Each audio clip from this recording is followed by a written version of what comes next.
बिस्मिल्लाहिर्रहमानिर्रहीम अस्सलाम वालेकुम व्यूवर्स से आपके लिए ढेरों दुआओं के बाद गुजारिश है कि अगर आपने चैनल को सब्सक्राइब नहीं किया तो चैनल को सब्सक्राइब कर लें और बेल आइकन को भी प्रेस कर लें ताकि आने वाली वीडियोस का नोटिफिकेशन आपको मिलता रहे। व्यूवर्स से लास्ट दो वीडियोस जो चैनल में मौजूद हैं वो बुनियादी तौर पर हमने पेडागोजी को कंसेप्ट बेस पे समझने की कोशिश की है। आज हमारा जो MCQs है वो MCQ नंबर 25 है।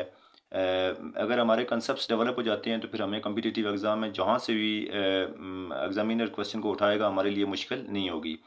Pedagogy is concern with aims, content, teaching method and evaluation. याद रखें कि एम्स, कंटेंट, टीचिंग मेथड और पेडागोजी जो हैं वो टीचिंग प्रोसेस के एलिमेंट्स हैं और ये बुनियादी तौर पर पेडागोजी और टीचिंग मेथड का आपस में चोली दामन का साथ है। पेडागोजी आपको बताती है कि how to teach, how to deliver, आपने बच्चे को पढ़ाना कैसे है।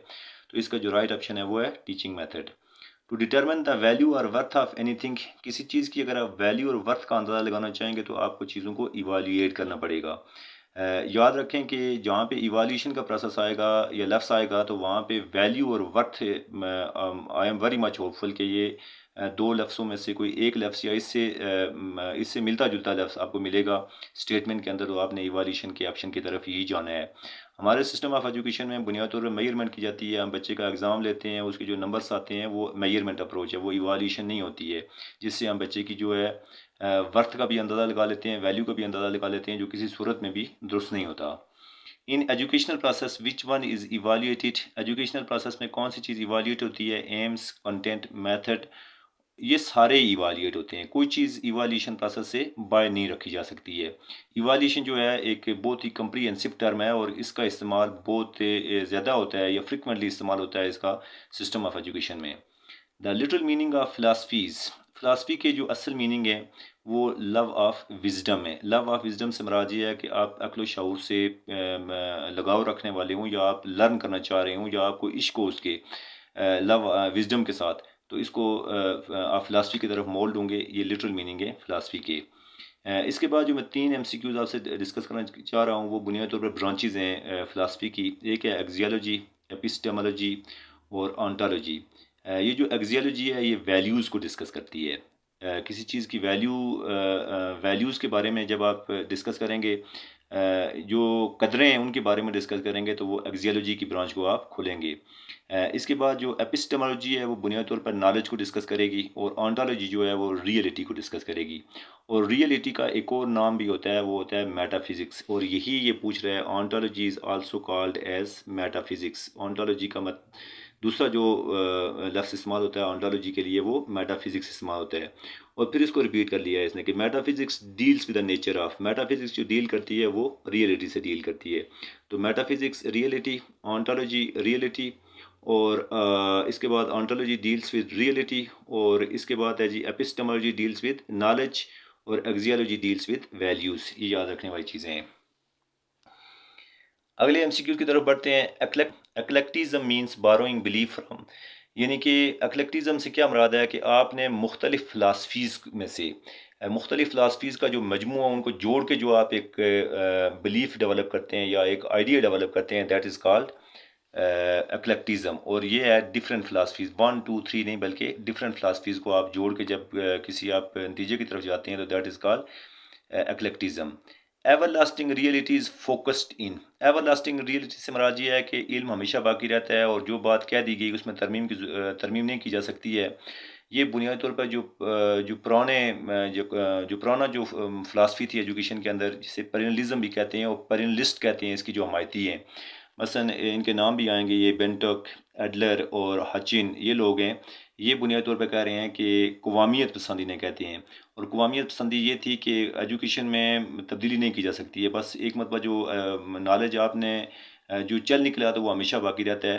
हालांकि इसको दलील के साथ, इसको अमल के साथ रिजेक्ट किया गया है मौजूदा दौर के अंदर।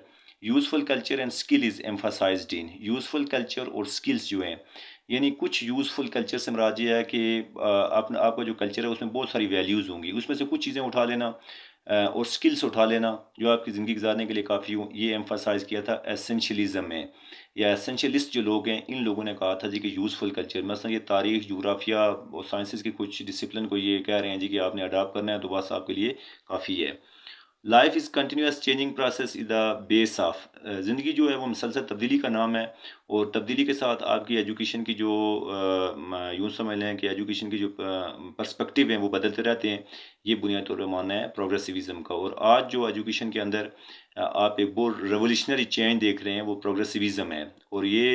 और इसमें जो अभी जो हाल ही में मसलन बच्चे को टीचर जो माजी के अंदर था वो इसे मानते थे सन ऑफ दाता, और अब जो टीचर है वो बुनियादी तौर पर प्रोग्रेसिविज़म के नज़दीक एक फैसिलिटेटर है और एक सीनियर मेंबर है क्लास का, इससे ज़्यादा नहीं। बल्कि और यहाँ पे ये जो पेरेंटलिस्ट थे ये कह रहे थे जी कि बस सारा कुछ ही टीचर है और इसी के गिर्द घूमता है।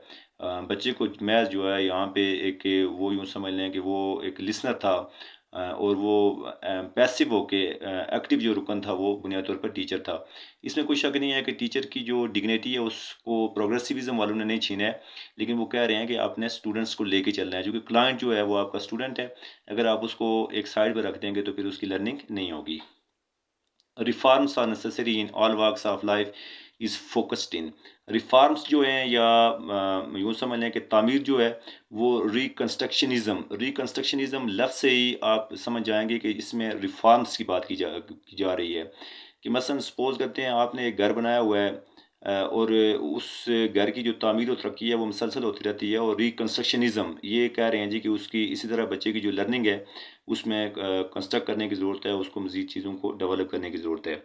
Study of great book is at the core of. Great books को स्टडी करना बस वही इल्म, उससे दाएं बाएं नहीं जानना है। ये मैंने ऊपर आपसे डिस्कस किया कि ये पेरेनलिस्ट है या पेरेनलिज्म थ्योरी फिलासफी है, जिसमें एम्फसाइज किया गया कि ग्रेट बुक को ही आप स्टडी करें। Who is not among major exponent of perennialism. Perennialism में कौन से जो मेजर एक्सपोनेंट नहीं है, मतलब बेंटक, हाचिन और एडलर, ये वो लोग हैं जो बुनियादी तौर पर पेरेनलिस्ट थे या पेरेनलिज्म फिलासफी के हमायती थे। जॉन डेवी ने इनके खिलाफ यूँ समझ लें कि एक तरह से एजुकेशनल जात किया है, और इसने कहा कि नहीं, प्रोग्रेसिविज्म जो है वो सबसे बेस्ट ऑप्शन है, और इसने इसको अडाप्ट किया। School should be run on democratic lines is held by. School जो हैं वो डेमोक्रेटिक लाइन्स पे चलने चाहिए, और डेमोक्रेटिक साम्राज्य है कि उसमें हर एक की जो हैसियत है या जो उसका स्टूडेंट्स की या टीचर है जो जो उसकी हैसियत है उसको लेके चलना चाहिए, जो कि पेरेनलिज्म से फिलासफी के अंदर या पेरेनलिस्ट के नज़दीक वो काफ़ी हद तक मादूम हो चुकी थी। प्रोग्रेसिविज्म ने कहा या प्रोग्रेसिविस्ट लोगों ने ये कहा कि school should be run on democratic lines. इससे बाहर आप दाएं बाएं नहीं जा सकते हैं।